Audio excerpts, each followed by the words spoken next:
পাকিস্তান হঠাৎ করে টি-20 বিশ্বকাপে ভারতের বিপক্ষে ম্যাচ বয়কটের সিদ্ধান্ত জানিয়েছে। তবে কেন এই সিদ্ধান্ত, এ বিষয়ে এখনও কোনো আনুষ্ঠানিক ব্যাখ্যা দেয়নি পাকিস্তান।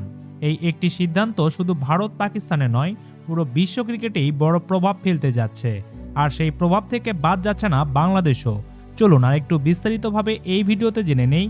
তাই প্রথমেই আমাদের চ্যানেলটি সাবস্ক্রাইব করে ভিডিওটি শেষ অবধি দেখতে থাকুন। পাকিস্তানের এই সিদ্ধান্তের পর বাংলাদেশ ক্রিকেট বোর্ড বিসিবি ভীষণ চিন্তায় পড়েছে, কারণ বিসিবির সবচেয়ে বড় আয়ের উৎস হলো আইসিসির লভ্যাংশ।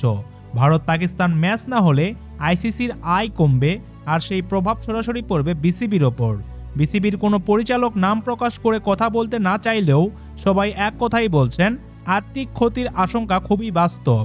আইসিসিও বলছে পাকিস্তানের এই সিদ্ধান্ত বিশ্ব ক্রিকেটের পুরো ইকোসিস্টেমে প্রভাব ফেলবে। বিসিবির শীর্ষ এক পরিচালক জানিয়েছেন, ভারত পাকিস্তান ম্যাচ না হলে শুধু দুই দেশ নয়, সব বড়ই ক্ষতির মুখে পড়বে। এর পিছনে রাজনৈতিক কারণই বড় ভূমিকা রাখছে বলে মনে করছেন অনেকেই। পাকিস্তান ভারতের ক্রিকেটীয় আধিপত্যের বিরুদ্ধে শক্ত বার্তা দিতে চেয়েছে।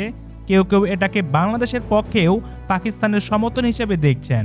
তবে বাস্তবতা হলো, বাংলাদেশ এমনিতেই বিশ্বকাপে না খেলায় আর্থিক চাপে আছে, ঘরোয়া ক্রিকেট থেকেও আয় কম। এই অবস্থায় আইসিসির আয় কমে গেলে বিসিবির জন্য পরিস্থিতি আরও কঠিন হয়ে উঠবে।